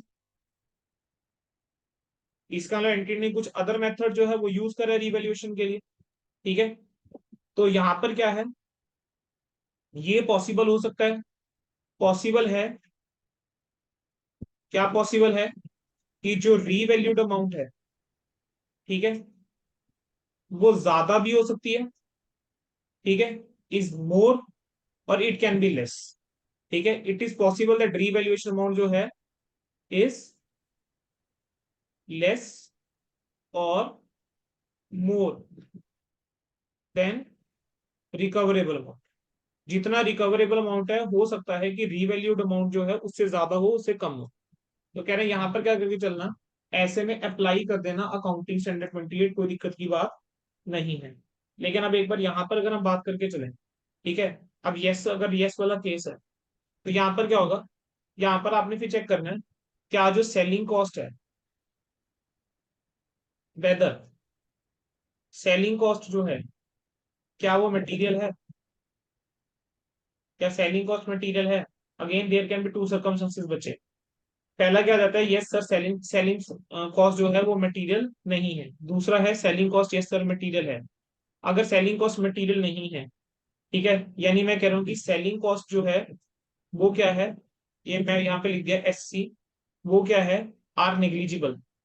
Selling cost अगर नेग्लिजिबल है तो बेटा सीधी सी बात है कि जो आपकी मार्केट वैल्यू होगी वही आपकी NRV के बराबर होगी, है ना। और NRV का मतलब बेशक हमने पढ़ा हुआ है AS2 के अंदर क्या होता है, selling price minus the expected selling price minus the selling cost, cost of disposal. मैं यहाँ पे कह सकता हूँ कि अगर मान लीजिए कोई सेलिंग कॉस्ट जो है कितनी मटेरियल नहीं है, तो ऐसे केस में आपकी मोर और लेस जो मार्केट वैल्यू होगी वो किसके बराबर होगी, वो NRV के बराबर होगी। ठीक है, इसका मतलब क्या है, इसका सीधा सा मतलब हो गया कि आपका जो रिवैल्यूड अमाउंट है, ठीक है, that is more than the recoverable amount. ठीक है, सॉरी, इज रिकवरेबल अमाउंट, जो आपका रिवैल्यूड अमाउंट है वही आपका क्या है, रिकवरेबल अमाउंट है। तो ऐसे वाले केस के अंदर आपको AS28 लगाने की फिर जरूरत नहीं पड़ती है। तो यहाँ पर AS28 जो है वो नहीं लगाकर चलोगे, क्रॉस लगा दिया मैंने। ठीक है, अब यहाँ पर क्या होता है कि हम कह रहे हैं कि अगर आपने क्या करा, सेलिंग कॉस्ट अगर मटेरियल है तो वहां पर पॉसिबिलिटी है कि जो आपकी रिकवरेबल अमाउंट हो, ठीक है, वो लेस हो किससे, कैरिंग अमाउंट से। ठीक है, और हम यही तो हम बात कर रहे हैं, इम्पेयरमेंट होती ही तब है। ठीक है, तो यहाँ पर आप क्या करके चलोगे, AS28 जो है यहाँ पर आप क्या कर देना, अप्लाई कर देना। ठीक है, और अगर ऐसे केस के अंदर अगर कोई इम्पेयरमेंट लॉस आता है तो उस इम्पेयरमेंट लॉस का क्या करेंगे, उस इम्पेयरमेंट लॉस को सबसे पहले अप्लाई करोगे फर्स्ट रीवैल्यूएशन रिजर्व के अगेंस्ट,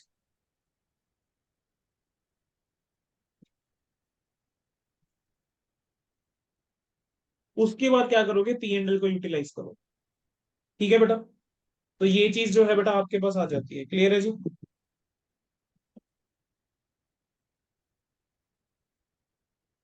डन है। ओके। Okay, okay sir.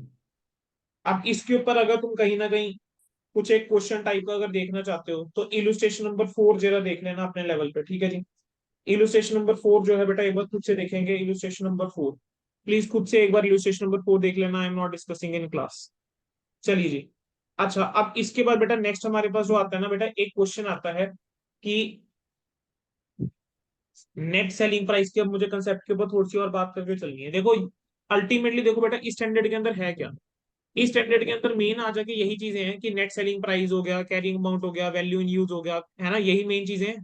तो नेट सेलिंग प्राइस के ऊपर अगर मैं थोड़ी सी और चर्चा करके चलूं, तो नेट सेलिंग प्राइस के अंदर बेटा एक चीज आ जाती है, कह रहे हैं कि क्या कोई बाइंडिंग सेल एग्रीमेंट है।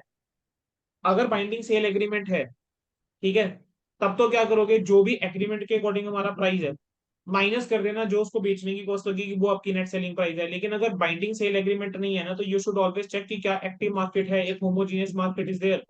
अगर होमोजीनियस मार्केट नहीं है, ठीक है, तो उस केस में आप क्या निकाल के चलोगे, आपके पास जो इंफॉर्मेशन अवेलेबल है बैलेंस शीट डेट के ऊपर, जो भी बेस्ट इंफॉर्मेशन अवेलेबल है, आप उस बेस के ऊपर आप निकाल के चलोगे। मतलब आपको वहां पे नेट सेलिंग प्राइस बेस्ड होता है जो भी बेस्ट इंफॉर्मेशन अवेलेबल है, जो रिफ्लेक्ट कर रही है कि अमाउंट कितना है जो एंटिटी को मिल जाएगा डिस्पोजल के ऊपर एसेट के, लेस जो डिस्पोजल की कॉस्ट लगेगी।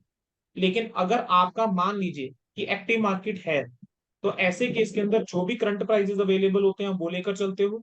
ठीक है, अगर एक्टिव मार्केट नहीं है, मतलब करंट मार्केट प्राइस अगर बिड अवेलेबल नहीं है, तो जो भी रिसेंट ट्रांजेक्शन प्राइस रहा होगा उसको आप मॉडिफाई कर लोगे। ठीक है, सेम चीज को अगर मैं एक चार्ट की फॉर्म में अगर आपको बताकर चलूं, ठीक है बेटा, ये चीजें बस मैं इस वजह से बता रहा हूँ कि बाय एनी चांस किसी क्वेश्चन के अंदर अगर उन्होंने डाल दिया, ठीक है, कुछ थोड़ा सा ट्विस्ट, तो आप लोगों को पता तो होना चाहिए कि कैसे करना है।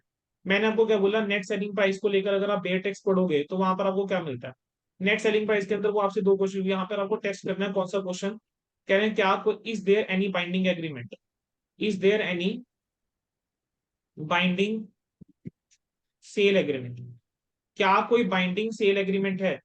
इसके बेटा देखो दो ही आंसर हो सकते हैं, या तो तुम कहोगे हाँ जी सर बाइंडिंग सेल एग्रीमेंट है, या तुम कहोगे नहीं सर बाइंडिंग सेल एग्रीमेंट जो है वो नहीं है ना। अगर बाइंडिंग सेल एग्रीमेंट है तब ज्यादा कुछ सोचना नहीं है। मैं कह रहा हूँ जो आपका सेलिंग प्राइस होता है, जो आपका सेलिंग प्राइस होगा एज पर बाइंडिंग एग्रीमेंट, बाइंडिंग एग्रीमेंट के अकॉर्डिंग जो भी आपका सेलिंग प्राइस रहेगा बेटा वो आप सेलिंग प्राइस लेंगे। इसमें से जो माइनस कर देना, जो आपकी कॉस्ट ऑफ डिस्पोजल रहेगी उसको आप क्या कर दीजिएगा बेटा, माइनस कर देना। ठीक है, एसेट को बेचने की जो कॉस्ट रहेगी, this is your nothing but net selling price. ठीक है, लेकिन अगर मान लीजिए कि कोई भी बाइंडिंग सेल एग्रीमेंट नहीं है, तो ऐसे केस के अंदर आपको फिर अगले सवाल आपसे पूछना है। कह रहे हैं क्या एसेट जो है, आपको क्या पूछ के चलना है, एसेट जो हो रहा है क्या वो ट्रेड हो रहा है इन एक्टिव मार्केट, क्या एसेट जो है वो ट्रेड हो रहा है एक्टिव मार्केट के अंदर, क्या कोई एक्टिव मार्केट है। अगेन एक्टिव मार्केट के अंदर there can be two circumstances, एक आपका आंसर होगा नो, दूसरा आपका आंसर क्या होगा, यस होगा, है ना। अगर आपका आंसर नो है तो नो के केस में आपको क्या करना है, कह रहा है नो के केस में इसका मतलब क्या है कि कोई भी ट्रांजेक्शन जो है वो नहीं हुई होगी, तो यहाँ पर आपका जो एनएसपी है, ठीक है, वो किसके ऊपर बेस्ड होगा, ये बेस्ड होगा based on the best information, जो भी आपकी बेस्ट इंफॉर्मेशन अवेलेबल रहेगी, NSP is based on the best information available, NSP is based on the best information available. ठीक है, ठीक है, that entity can, that NSP based on the best information available, that an entity, that an entity can get on disposal, जो entity को disposal के ऊपर बेटा मिल जाएगी। ठीक है, लेकिन आप कह रहे हो कि एक्टिव मार्केट सर एग्जिस्ट करती है, अगर एक्टिव मार्केट एग्जिस्ट करती है, देखो यहाँ पर फिर आपका एक क्वेश्चन फिर आपको यहाँ पे और पूछना पड़ेगा। अब यहाँ पर आपके माइंड में क्या सवाल आना चाहिए, कह रहे हैं सर एक्टिव मार्केट एग्जिस्ट करती है, तो जरा मुझे बताओ क्या करंट मार्केट प्राइस अवेलेबल है, करंट मार्केट प्राइस अवेलेबल, अगर एक्टिव मार्केट है क्या करंट मार्केट प्राइस अवेलेबल है। हम कह रहे हैं कि yes sir current market price जो है, देखो यहाँ पर दो चीजें हैं, कह रहे हैं कि करंट मार्केट प्राइस एक है कि अवेलेबल है, दूसरा है कि करंट मार्केट प्राइस अवेलेबल नहीं है। अगर करंट मार्केट प्राइस अवेलेबल नहीं है तो ऐसे केस में क्या करके चलोगे, जो भी रीसेंट ट्रांजेक्शन प्राइस होगा हम वो प्राइस ले लेंगे, जो भी रीसेंट ट्रांजेक्शन रही होगी, जो रीसेंट ट्रांजेक्शन रही होगी उसका प्राइस ले लेना, और उसको क्या कर लेना है, मॉडिफाई कर लेना है, उसको क्या कर लेना है, मॉडिफाई कर लेना है। ठीक है, जो भी फैक्टर्स अलग होंगे उसको उस अकॉर्डिंग, लेकिन अगर करंट मार्केट प्राइस जो है बेटा अवेलेबल है, तो ऐसे केस के अंदर आप क्या करके चलोगे, करंट प्राइस लेकर चलोगे। ठीक है, जो भी आपका करंट मार्केट प्राइस है लेकर चलोगे, उसमें से माइनस कर देना जो डिस्पोजल कॉस्ट रहेगी, तो डिस्पोजल कॉस्ट को क्या कर दीजिएगा, माइनस कर दीजिएगा। ठीक है जी, डन है, यस सर। क्लियर हो गया। इसके ऊपर कुछ बहुत ज्यादा क्वेश्चन बेटा देखो आया नहीं हुआ है पास्ट में, लेकिन अगेन क्योंकि देखो बेयर टैक्स का हिस्सा है, मैं आपको छुड़वा भी नहीं सकता, मैं आपको ये भी नहीं कह सकता ना कि नहीं बेटा छोड़ के चले जाओ, तो वो गलत हो जाएगा बेटा। ठीक है जी, बढ़ सकता हूँ आगे।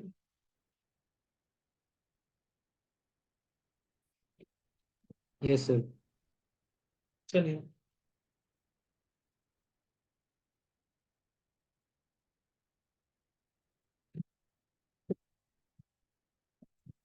अब अगला पॉइंट कौन सा आ जाता है, अगला पॉइंट आ जाता है वैल्यू इन यूज वाला।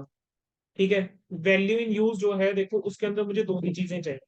वैल्यू इन यूज के अंदर एक तो मुझे क्या चाहिए होता है सर, एक तो मुझे चाहिए होता है जो भी आपके फ्यूचर कैश फ्लोज रहेंगे, मुझे एक तो वो एस्टिमेटेड फ्यूचर कैश इनफ्लोज चाहिए होते हैं, ये जो फ्यूचर कैश इनफ्लोज होंगे और आउटफ्लोज दोनों ही चाहिए अल्टीमेटली। ये फ्यूचर कैश इनफ्लोज और आउटफ्लोज जो चाहिए होते हैं, ठीक है, ये मुझे कहाँ से लेकर चलने हैं, ये फ्यूचर इनफ्लोज और आउटफ्लो लेकर चलने हैं, जो आपके रहेंगे फ्रॉम कॉन्टिन्यूस यूसेज, जो भी कॉन्टिन्यू यूसेज रहेगा, एक तो उससे ओवर द लाइफ, ठीक है, इन यूजफुल लाइफ, यूजफुल लाइफ से जो मेरा इनफ्लो आउटफ्लो रहेंगे। और दूसरा कौन सा आ जाएगा, दूसरा आ जाएगा कैश इनफ्लो, जो आपका रहेगा फ्रॉम डिस्पोजल, डिस्पोजल से जो आपका कैश फ्लो रहेगा at the end of useful life, at end of useful life. मुझे क्या लेकर चलना है, ये मुझे वैल्यू निकालनी है, सबसे पहले देखनी है कितना रहेगा। और सेकंड नंबर पे क्या लेकर चलना होता है, सेकंड नंबर पे लेकर चलना होता है डिस्काउंटिंग रेट।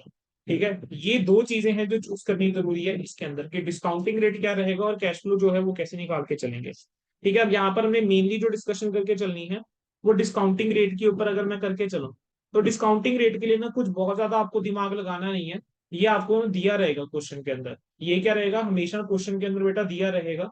ठीक है, तो इसके ऊपर आपको कोई बहुत ज्यादा जो है एफर्ट नहीं करना पड़ेगा। ठीक है, बट बाकी यस, इसके ऊपर अगर मुझे कुछ आपके साथ डिस्कशन करनी होगी तो मैं आपको बता दूंगा, बट अदरवाइज इसके अंदर कोई बहुत ज्यादा आप लोगों को देखने की जरूरत नहीं है। ठीक है जी, गिवन होता है क्वेश्चन के अंदर। अब आ जाते हैं फ्यूचर कैश इनफ्लोज और आउटफ्लोज के ऊपर आ जाओ।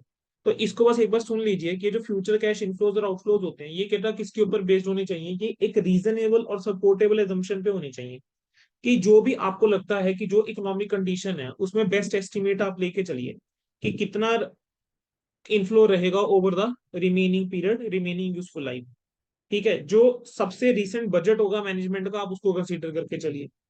कह रहे हैं मैक्सिमम आपको क्या करना चाहिए, 5 साल की प्रोजेक्शन देखनी चाहिए। ठीक है, अगर आप 5 साल से ज्यादा की प्रोजेक्शन देखकर चल रहे हो तो जस्टिफाई कर पाओ, और जस्टिफाई आप करो कि वाई 5 ईयर्स की प्रोजेक्शन ज्यादा आप देख के चल रहे हो। ठीक है, आपको क्या देखना चाहिए, जो भी आपकी कैश फ्लो प्रोजेक्शन है, ठीक है, बजट पीरियड से ज्यादा आपको वो थोड़ा सा देखना चाहिए, ताकि एक ग्रोथ आप देख सको कि स्टेडी ग्रोथ है या डिक्लाइनिंग ग्रोथ रेट है। ठीक है, थ्योरेटिकल आ जाता है थोड़ा सा पार्ट ना ये वाली चीज। ठीक है, कहने फिर उसके अलावा आपको क्या इंक्लूड करना चाहिए क्या नहीं इंक्लूड करना चाहिए कैश फ्लो के अंदर, तो कह रहे हैं देखो जो तो आपके कॉन्टिन्यूस यूज ऑफ एसेट्स है, ऑपरेटिंग कैश फ्लो हो रहे हैं, आपको उनको प्रोजेक्ट करना चाहिए और उनको इंक्लूड करना चाहिए। ठीक है, क्लियर है जी। अब दूसरा इसके अंदर वो क्या कहता है कि आपको आउटफ्लो भी देखने चाहिए, यानी इनफ्लो तो देखने चाहिए ही है, आपको आउटफ्लो भी देखने चाहिए कि जो आपको कैश जनरेट करने के लिए, कैश इनफ्लोज के लिए जो आपको खर्चा करना पड़ेगा आपको वो भी देखना चाहिए। कह रहे हैं जब आप कैश फ्लो जो है वो एस्टिमेट करके चल रहे हो तो आप क्या नहीं कंसीडर करके चलोगे। ठीक है, जो भी आपके cash inflow outflow financing activities हैं, ठीक है, कोई भी इनकम टैक्स रिसिप्ट या पेमेंट्स हैं वो आप नहीं लेकर चलोगे, यानी जो आपने कैश फ्लो हमने लेकर चलना है वो प्री टैक्स कैश फ्लो लेकर चलना है यहाँ पर। और आपको क्या करना है, एंटिटी के अगर कोई फ्यूचर रीस्ट्रक्चरिंग प्लान्स हैं जो कि कमिटेड नहीं है, या फ्यूचर कैपिटल एक्सपेंडिचर है जो कमिटेड नहीं है, तो आप उसको कंसीडर करके नहीं चलोगे, मतलब फ्यूचर कैश फ्लो आप नहीं लेकर चलोगे। ठीक है जी, इट मीन्स आपको जो कैलकुलेट करना है फ्यूचर कैश फ्लो जो आज की करंट कंडीशन है उसके बेस के ऊपर, ये नहीं कि हम कह रहे हैं कि भाई फ्यूचर में इतना खर्चा करेंगे उससे इतना इनफ्लो होगा, ऐसा कुछ नहीं। आपकी जो आज की स्थिति है आप उस सिचुएशन के हिसाब से देखोगे, जज करोगे। ठीक है, सो दीज आर द बेटा पॉइंट्स जो वैल्यू एंड यूज के रिगार्ड में आ जाते हैं। ठीक है, देन बेटा अगर आप अपनी बुक देखेंगे तो बुक के अंदर अगर मैं आऊं आपके, मैं देखूं मैंने काफी पॉइंट मैंने कवर कर दिए हैं, I will still check once. Goodwill वाले को तो चलो हम एंड में एक बार देखेंगे। ओके, अच्छा बेटा मैंने ये जो चीजें डिस्कस करी हैं सर हमारी बुक में भी तो बता दो एक बार कहाँ लिखी हुई है। देखो क्लास के अंदर वैसे तो करवाया हुआ है, अगर आप अपनी बुक में भी मेरे से पूछते हो तो जो चीजें बेटा मैंने अभी आपको बताई हैं सारी की सारी वो आपके यहाँ लिखी थी, देखो तो।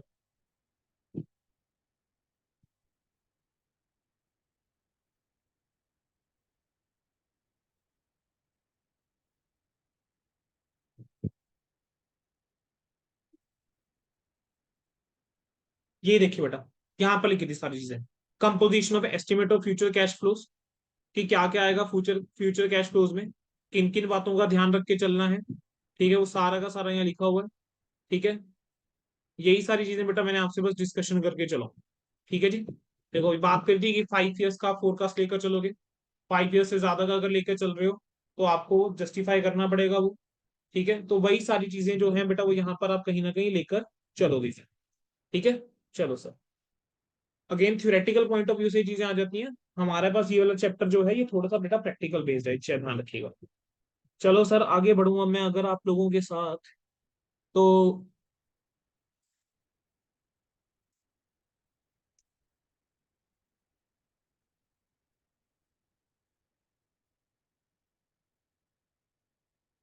ओके,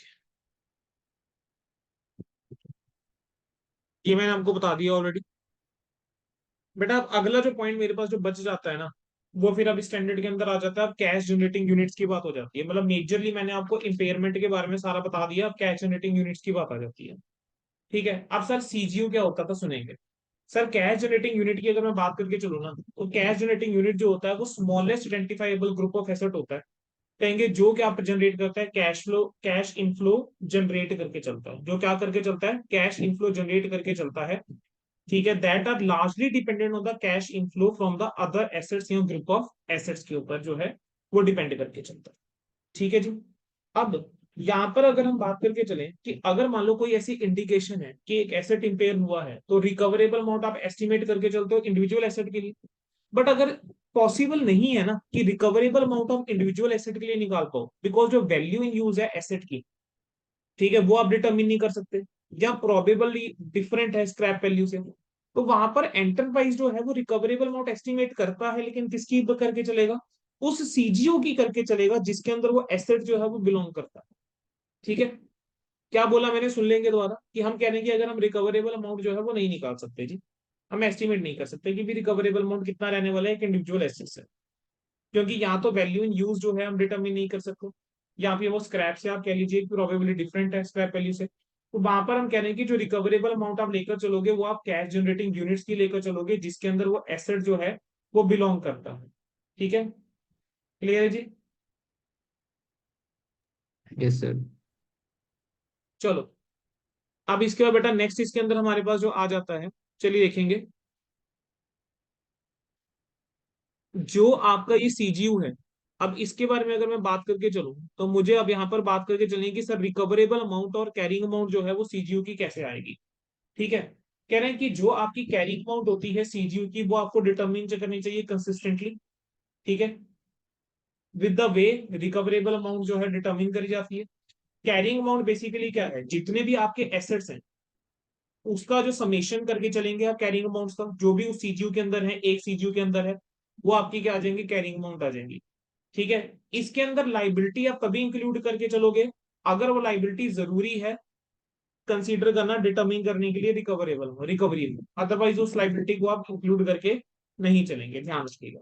ठीक है, चलो अब मुझे इसके अंदर बेटा मैं अगर कंसेप्ट में अगर जाऊं कि इसके अंदर सर पेपर के लिए आप क्या पढ़ के जाओ, तो ओके, ऐसा करो, इसके अंदर बेटा जो मेन मुद्दा मुझे आप लोगों को पढ़ा के चलना है, that is basically the concept of the goodwill. ठीक है, तो गुडविल के ऊपर आओ जरा सारे बच्चे। जो बीच में एग्जांपल आए हैं ना बेटा, प्लीज इस टेंट के ऊपर एग्जांपल जो बीच में आए हैं वो खुद से देख लेना, क्योंकि मेरे को जो आपको पढ़ा के चलना है वो बेसिकली ये पढ़ा के चलना है गुडविल का कंसेप्ट इसके अंदर नहीं। बेटा गुडविल का कंसेप्ट क्या है, सुनेंगे बड़े ध्यान से। कह रहे हैं गुडविल जो है वो जनरेट नहीं करती cash flow independently from other assets या ग्रुप ऑफ एसेट्स। क्या बोला मैंने, कि गुडविल जो है वो इंडिपेंडेंटली कैश फ्लो जनरेट नहीं करती बाकी एसेट से या अगर कोई ग्रुप ऑफ एसेट्स है। तो जो ग्रुप जो हमारा कह रहे हैं रिकवरेबल अमाउंट है गुडविल का, आप वो डिटरमिन कर ही नहीं सकते इंडिविजुअली, एक इंडिविजुअल एसेट की तरह नहीं डिटरमिन कर सकते। तो as a consequence if there is a indication that goodwill impaired हुई है, तो जो रिकवरेबल अमाउंट है आप क्या करोगे, सीजीयू की जिसके अंदर वो गुडविल बिलोंग करता है आप वो देखोगे। तो अमाउंट को आप कंपेयर करके चलोगे सीजीयू से, और फिर आप इंपेयरमेंट लॉस को क्या करके चलोगे, रिकॉग्नाइज करके चलोगे। ठीक है, क्लियर है बेटा, क्या बोला मैंने बेटा, क्लियर हो गया यहां तक। Okay sir. चलिए, अब कहते हैं कि गुडविल जो है अगर तो आप उसको एलोकेट कर सकते हो एक रीजनेबल और कंसिस्टेंट बेसिस के ऊपर, ठीक है, तब तो आप कौन सा अप्रोच लगाकर चलते हो, बॉटम अप्रोच। ठीक है, लेकिन अगर आप उसको एलोकेट नहीं कर सकते गुडविल को एक रीजनेबल और कंसिस्टेंट बेसिस के ऊपर, तो ऐसे केस के अंदर कौन सा टेस्ट लगाकर चलेंगे, दोनों टेस्ट लगाने पड़ेंगे, बॉटम अप टेस्ट भी और टॉप डाउन टेस्ट भी लगाने पड़ेंगे। तो बेसिकली ये वाली चीज आपकी आ जाती है, ये टेबल आ जाता है। ठीक है, अब आ जाते हैं कि बॉटम अप टेस्ट क्या होता है और टॉप डाउन अप्रोच क्या होता है। हमने अब ये चीज सीखे चलेंगे। अगर बॉटम अप टेस्ट की अगर मैं बात करके चलूं, तो बॉटम अप टेस्ट के अंदर क्या करेंगे हम एलोकेट करते हैं गुडविल को और कॉर्पोरेट एसेट्स को, ठीक है, सीजीयू के अंदर टू अ कंसिस्टेंट बेसिस। अब इसको समझ लेंगे बेटा, देखो ये एग्जांपल्स ही हैं जिससे ये चीजें ना बहुत बेटर समझ में आती हैं। तो हम ये एग्जांपल्स एक बार मैं आपके साथ डिस्कस कर लेता हूँ, यहाँ तक ये जितने एग्जांपल है ना ये एक बार मैं डिस्कस कर लेता हूँ, यहाँ से बहुत क्लैरिटी के साथ ये चीज समझ में आती है। चलिए जैसे एग्जांपल ही देख के चलेंगे, कहेंगे eight the end of year से 2020 एंटरप्राइज जो है उसने एक्वायर करे हैं 100% enterprise of Z for 3000 lakh. Z has 3 CGU A B C, जिसकी आपको नेट फेयर वैल्यू गिवन है 1200, 800 और 400 लाख। एम रिकॉग्नाइज करके चलता है 600 लाख रुपए की गुडविल। ये 600 लाख रुपए की गुडविल जो है वो कैसे है, ये बेसिकली देखो आपका 1200, 800, 2000, 2000 और 400 गया 2400 लाख। बेटा 2400 लाख रुपए के आपके पास बेसिकली नेट एसेट्स आए हैं और आपने 3000 लाख रुपए में एक्वायर करा है। तो ऑब्वियसली जो आपका डिफरेंस है 600 लाख रुपए का, वो आपकी गुडविल हो गई है। ठीक है, कह रहे हैं eight the end of year 2024 ए जो है मेक सिग्निफिकेंट लॉसेस, उसको सिग्निफिकेंट लॉसेस हुए हैं, और रिकवरेबल अमाउंट जो एस्टिमेटेड है वो सिर्फ 1350 लाख की है। तो कह रहे हैं कैरिंग अमाउंट जो है आपको ये दे रखी है, डिटेल आपको उसने बताई है। कह रहे हैं जो नेट कैरिंग अमाउंट है, ए की कितनी है 1300, बी की 1200, सी की जो है 800, गुडविल जो है वो 120 है, और टोटल कितना कैरिंग अमाउंट आ रही है 3420, ये उसने दे रखी है फिगर में ऑलरेडी। अब यहाँ पर पहला सिनेरियो क्या है कि गुडविल को अगर आप एलोकेट कर सकते हो एक रीजनेबल और कंसिस्टेंट बेसिस के ऊपर, तो कह रहे हैं जिस दिन आपने एक्विजिशन करी है उस दिन जो फेयर वैल्यू है एबीसी की, ठीक है, उसको आप एक रीजनेबल बेसिस मान सकते हो गुडविल को बांटने के लिए। तो अगर मैं देखूं 2020 के एंड में, तो हमारे पास ये वैल्यू थी जो दे रखी थी 1200, 800 और 400 की वैल्यू आपके पास क्वेश्चन में थी। ठीक है, मैं क्या कह रहा हूं कि आपकी जो गुडविल है आप उसको बांट दीजिए किस रेशियो के अंदर, इन दिस प्रपोर्शन। आप गुडविल को बांट दीजिए इन दिस प्रपोर्शन। अब गुडविल को अगर आप इस प्रपोर्शन में बांटोगे तो क्या गुडविल की रेशियो ये बन रही है 3:2:1 की रेशियो। गुडविल की वैल्यू कितनी है सर, गुडविल इज 120 लैक्स। तो हम क्या करेंगे, इस 120 लाख को मैं बांटूंगा किसके अंदर, इन तीनों में बांट दूंगा 3:1 के अंदर, और वो मेरी नेट कैरिंग अमाउंट आ जाएगी आफ्टर गुडविल। ठीक है, तो बॉटम अप अप्रोच के अकॉर्डिंग क्या हुआ कि ये चीज होगी। अब बॉटम अप अप्रोच के अकॉर्डिंग क्या बोलता है वो, कि आप कंपेयर करोगे जो रिकवरेबल अमाउंट है to the carrying amount after allocation of the carrying amount of goodwill. Goodwill की कैरिंग अमाउंट को बांटने के बाद आपने कंपैरिजन करके चलना है। तो अब मैं क्या करूंगा, जैसे अगर मैं बात करके चलूं ए की, तो ए के केस में net carrying amount after goodwill is 1360। I will compare this 1360 with the carrying amount. ठीक है, मैं इसको 1360 को कंपेयर करके चलूंगा रिकवरेबल अमाउंट के साथ। 1360 को किससे कंपेयर करके चलूंगा, रिकवरेबल अमाउंट के साथ। और रिकवरेबल अमाउंट जो है, देखो ए के बारे में उसने बात करी थी, सीजीयू जो ए था कहेंगे उसकी रिकवरेबल अमाउंट 1350 थी। तो 1350 और 1360 को कंपेयर करूंगा। बेटा ये चीज समझ में आया। अब यहाँ पर कैरिंग अमाउंट ज्यादा है, इंपेयरमेंट रिकवरेबल अमाउंट कम है, तो ये मेरा 10 का क्या बन जाएगा, इंपेयरमेंट लॉस। बेटा मुझे तो क्या ये चीज क्लियर हो गई है, क्लियर है क्या केस वाले में अंदर हमने। ठीक है ठीक है ठीक है ठीक है, ओके ओके ओके। देख लीजिए एक बार, मैं दोबारा से रिव्यू कर देता हूँ आप लोगों के लिए। देखो क्वेश्चन के अंदर क्या था, एम एक एंटिटी थी एम। एम ने क्या करा, जेड को एक्वायर करा, और उस जेड को एक्वायर करा 3000 लाख में। ठीक है बच्चों ध्यान से सुन लो। अब कह रहे हैं कि जो हमने एक्विजिशन करी है उसके अंदर तीन जो है सीजीयू है, ए बी सी, ये तीन सीजीयू है। इसकी वैल्यू थी फेयर वैल्यू 1200 लाख रुपए की, इसकी 800 लाख थी, इसकी 400 लाख थी जिस दिन एक्वायर किया था। तो देखो अगर ध्यान से देखोगे तो 2400 लाख रुपए इसकी क्या बन रही है, वैल्यू बन रही है। अब 3000 और 2400 का डिफरेंस अगर तुम देखोगे 600 लाख रुपए की क्या आ रही है, गुडविल आ रही है।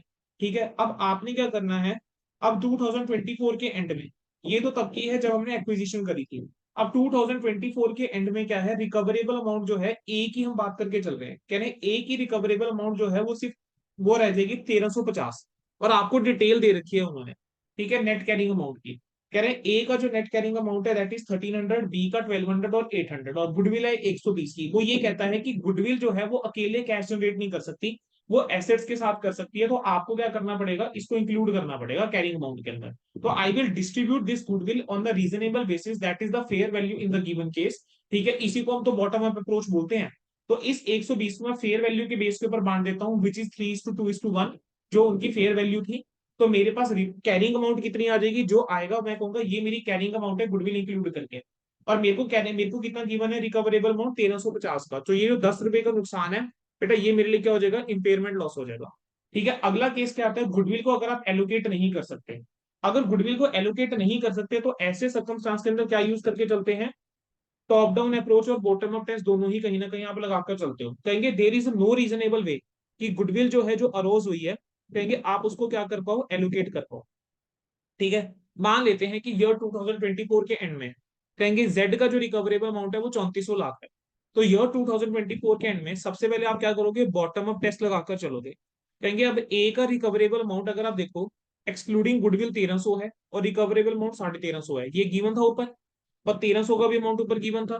तो यहाँ पर अगर देखोगे इम्पेयरमेंट लॉस नहीं है, क्योंकि इम्पेयरमेंट लॉस होता ही कब है? इम्पेयरमेंट लॉस सर तब होगा जब आपका कैरिंग अमाउंट जो है वो ज्यादा है।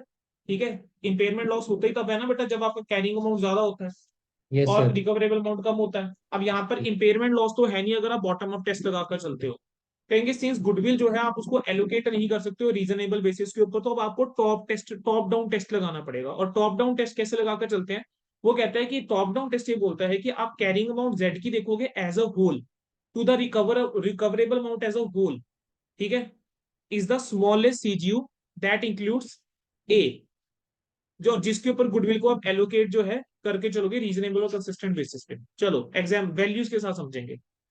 कैरिंग अमाउंट आपको गिवन थी ए बी सी और गुडविल की 3420। इंपेयरमेंट लॉस जो बॉटम में पैसे निकाला वो दैट वाज 0 ए के केस में। आप क्या करो, कैरिंग अमाउंट लेकर चलो बॉटम अप टेस्ट के बाद। अगर बॉटम अप टेस्ट के बाद अगर मैं कैरिंग अमाउंट लेकर चलता हूँ तो कैरिंग अमाउंट इसकी क्या है? 1300, 1200, 800 और 120 ही है। ठीक है, लेकिन मुझे रिकवरेबल अमाउंट कितना दे रखा है? 3400 का। तो मेरा यहाँ पर इंपेयरमेंट लॉस जो है वो किसका है? मैं कंपैरिजन किसका करके चल रहा हूँ? 3420 का और 3400 का कंपैरिजन में करके चलूंगा। कह रहे हैं ये जो 20 लाख रुपए का जो हमारा आ रहा है ना इंपेयरमेंट लॉस, इसको आप रिकॉग्नाइज करके चलोगे। ठीक है, और इसको आप एलोकेट करोगे फुली। किसको हम एलोकेट कर देंगे? बेसिकली इसको गुडविल को एलोकेट कर देंगे। ये कंसेप्ट बोलता है बेटा। ठीक है, तो बेसिकली अगर मैं ओके आपको सर। एक बार क्रक्स दूं तो क्रक्स सुनेंगे। बॉटम अप अप्रोच के अंदर बेटा बेसिकली होता क्या है कि जो गुडविल होती है ना, और कॉर्पोरेट एलोकेट कर देते हो बेसिकली आप गुडविल को। ठीक है, आप क्या करोगे? कैरिंग अमाउंट लेकर चलते हो, सीजीयू की कैरिंग अमाउंट लेकर चलते हो, लेकिन आप उसको क्या करोगे? इंक्लूडिंग गुडविल लेकर चलोगे और उसका आप कंपैरिजन करके चलते हो सीजीयू की एक रिकवरेबल अमाउंट के साथ। आप क्या करोगे? इंपेयरमेंट लॉस निकालोगे सीजीयू के अंदर, और वो जो इंपेयरमेंट लॉस है सबसे पहले हम किसको एलोकेट करके चलेंगे बेटा? गुडविल को एलोकेट करके चलेंगे। और अगर बाद में कुछ बचेगा तो हम उसको किसको एलोकेट कर देंगे? सीजीयू के एलोकेट कर देंगे। टॉप डाउन अप्रोच के अंदर क्या होता है कि आपके जितने भी सीजीयू की कैरिंग अमाउंट होती है आप सबको क्लब कर देते हो, कंबाइन कर देते हो बॉटम अप्रोच लगाने के बाद। उसके बाद आप उसके अंदर गुडविल और कॉर्पोरेट एसेट्स ऐड कर दोगे। आप इंपेयरमेंट लॉस जो है वो आप निकालेंगे। इंपेयरमेंट लॉस को आप एलोकेट करोगे कैसे? गुडविल को पहले, और फिर उसके बाद अगर कुछ, अगर इंपेयर नहीं करी थी गुडविल पहले, फिर उस पर अगर कुछ है तो वो कॉर्पोरेट एसेट्स को आप करके चलोगे। अब आगे इन्होंने दिया हुआ है कॉर्पोरेट एसेट्स के बारे में। कहेंगे कॉर्पोरेट एसेट्स की कैरेक्टरिस्टिक्स क्या है? देखो यहाँ पर उसके बाद क्या है, कॉर्पोरेट एसेट्स के बारे में इन्होंने बोला है। कहेंगे की characteristics of the corporate assets are that do not generate cash inflow independently from other assets. कहेंगे कॉर्पोरेट एसेट्स का जो एक की कैरेक्टरिस्टिक्स है वो भी यही है कि वो कैश इनफ्लो जो है वो जनरेट नहीं करते independently from other assets and group of assets. और उनकी भी जो कैरिंग अमाउंट है वो फुली एट्रीब्यूटेबल नहीं होती है टू सीजीयू। ठीक है, एग्जाम्पल इन्होंने जैसे हमें एक बिल्डिंग का दिया हुआ है, कैसे बिल्डिंग जो है एक हेडक्वार्टर की है या डिवीजन की है या एक ईडीपी इक्विपमेंट हो गया, ये कैश फ्लो जो है इंडिपेंडेंटली जनरेट नहीं कर सकते। ठीक है, अब कह रहे हैं कि इसके अंदर क्या करना चाहिए? कहेंगे अगर आपकी कैरिंग अमाउंट जो है कॉर्पोरेट एसेट्स की वो एक रीजनेबल बेसिस के ऊपर एलोकेट करी जा सकती है, तो बॉटम अप अप्रोच बिल्कुल वही है जो आपने गुडविल के अंदर देखा था, बॉटम अप टेस्ट। लेकिन अगर एलोकेशन नहीं करी जा सकती रीजनेबल और कंसिस्टेंट बेसिस के ऊपर, तो आपको दोनों टेस्ट लगाने होते हैं, बॉटम अप टेस्ट भी लगाकर चलते हो और टॉप डाउन टेस्ट भी आप लगाकर चलोगे। ठीक है, अब इन्होंने क्या दिया हुआ है? बस जो मैंने अभी ऊपर चीज बोली थी इन्होंने यहाँ पर आपको नीचे दिया हुआ है। कहेंगे जो आपका इंपेयरमेंट लॉस होता है सीजीयू के लिए, कहेंगे उसको आप एलोकेट करोगे रिड्यूस करने के लिए एसेट्स की कैरिंग अमाउंट को। कैसे? सबसे पहले आप गुडविल के अगेंस्ट गुडविल को एलोकेट करोगे। ठीक है, उसके बाद आप क्या करोगे? बाकी एसेट्स को एलोकेट करोगे प्रो रेटा बेसिस के ऊपर। ठीक है जी, कह रहे हैं जो कैरिंग अमाउंट है एसेट की वो रिड्यूस नहीं होनी चाहिए below the highest of following. कहेंगे इन तीनों में से हाईएस्ट देख लेना कौन सा है, उसके बिलो नहीं जानी चाहिए आपकी कैरिंग अमाउंट। आपका net selling price, value in use और जीरो। इसके ऊपर एमसीक्यू के टाइप में केस स्टडी क्या पता बना दे कोई, अदरवाइज मुझे लगता नहीं है। ठीक है, बट फिर भी चलो, इसके अंदर क्या बोला मैंने आपको? वैल्यू इन यूज, जो कैरिंग अमाउंट है एक एसेट की वो किससे नीचे नहीं आनी चाहिए? Highest of net selling price अगर निकाल सकते हो, वैल्यू इन यूज अगर निकाल सकते हो डेफिनेटली, और लास्ट का आपका क्या आ जाता है? जीरो। कहेंगे जो अमाउंट है इंपेयरमेंट लॉस की otherwise would have been allocated to asset, वो एलोकेट हो जाएंगी अदर एसेट्स को प्रोरेटा बेसिस के ऊपर। अब इन्होंने क्या दिया हुआ है यहाँ पर एक, ओके अच्छा, लास्ट कंसेप्ट रह गया बेटा, reversal of an impairment loss. अब रिवर्सल ऑफ इम्पेयरमेंट लॉस की अगर हम बात करके चले सर, सर इम्पेयरमेंट कब क्यों करते थे सर, कि हम कह रहे हैं कि जो उसका रिकवरेबल अमाउंट है वो कम है ना, रिकवरेबल अमाउंट जो है वो कम है और कैरिंग अमाउंट ज्यादा है, तभी तो हम इम्पेयरमेंट करते करके चलते थे। तो कह रहे हैं reversal of an impairment loss, कह रहे हैं हर एक बैलेंस शीट डेट के ऊपर आपको इंडिकेट करना चाहिए, जो भी आपकी मतलब एंटिटी है उसको क्या करना चाहिए, देखना चाहिए कि क्या कोई इंडिकेशन ऐसा है कि जो हमने इम्पेयरमेंट लॉस पहले रिकॉग्नाइज करा हुआ है कि अब वो इम्पेयरमेंट लॉस एग्जिस्ट ही नहीं करता, या फिर वो इम्पेयरमेंट लॉस जो है वो क्या हो गया, कम हो गया। अगर ऐसा कोई भी इंडिकेशन है तो एंटरप्राइज को रिकवरेबल अमाउंट को निकालना चाहिए किसके, एसेट की। ठीक है, और इंपेयरमेंट लॉस जो आप रिकॉग्नाइज करा है आपने प्रायर अकाउंटिंग पीरियड के अंदर, कहेंगे उसको आप क्या करके चलोगे, रिवर्स करके चलोगे, कि जैसे वो चेंज इन एस्टीमेट है, अगर कोई भी चेंज हुआ है कैश फ्लो के एस्टीमेट्स के अंदर, ठीक है, डिस्काउंट रेट्स के ऊपर, ठीक है, तो आपको क्या करना चाहिए, उसको रिवर्स करना चाहिए।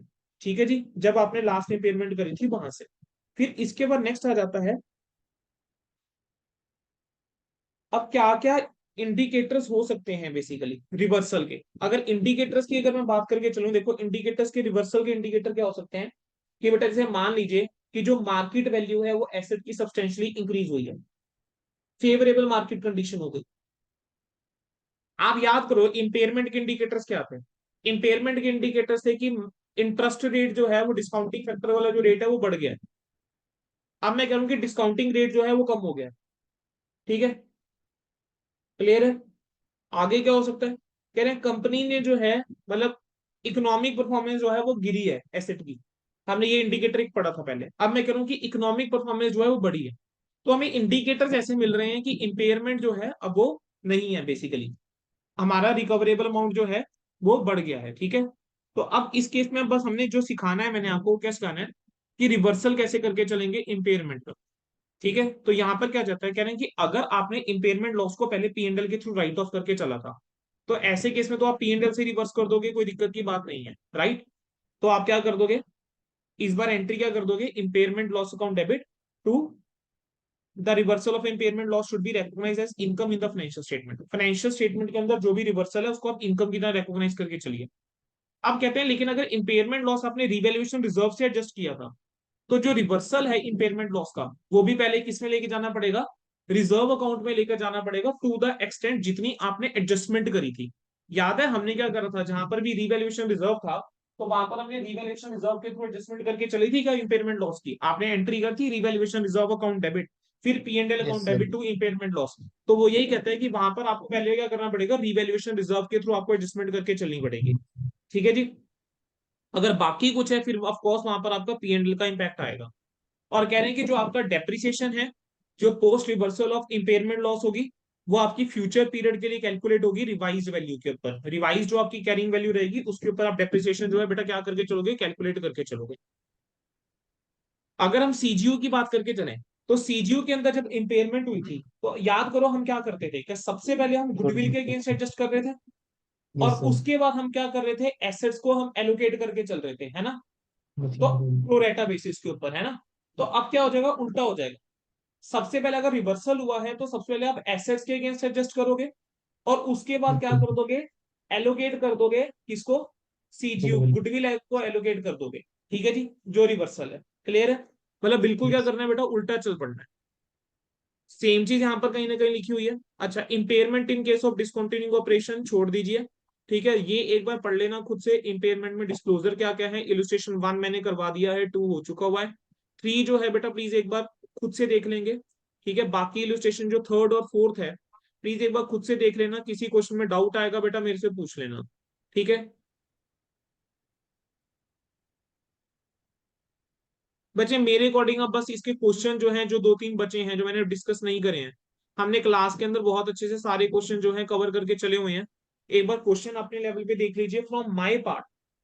मुझे लगता है कि AS28 मेरे पार्ट पे जितना मुझे करवाना चाहिए दैट इज सफिशिएंट। डेफिनेटली जो क्वेश्चंस हैं स्टडी मटेरियल के एक बार देख लीजिए, किसी क्वेश्चन के अंदर डाउट आता है वो पूछ लीजिए। मुझे बस एक बार बता दीजिए बेटा कि समझ में आ गया है AS28 जितना भी हमने करा है। Yes sir.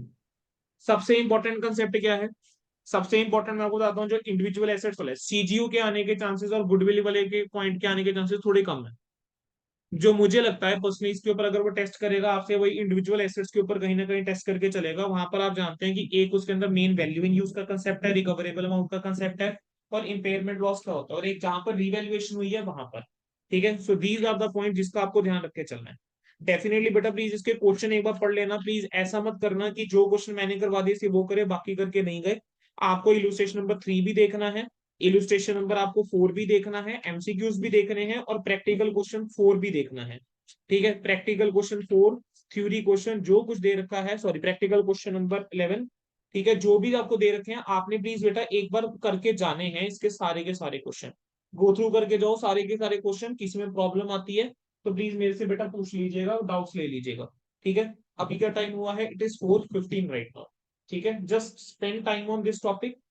After some time मैं आकर फिर से एक नए स्टैंडर्ड के साथ, रिवीजन के साथ आता हूँ, टाइमिंग्स अभी इन्फॉर्म कर दूंगा। ठीक है, चलिए बेटा रिकॉर्डिंग एंड करते हैं। Thank you so much.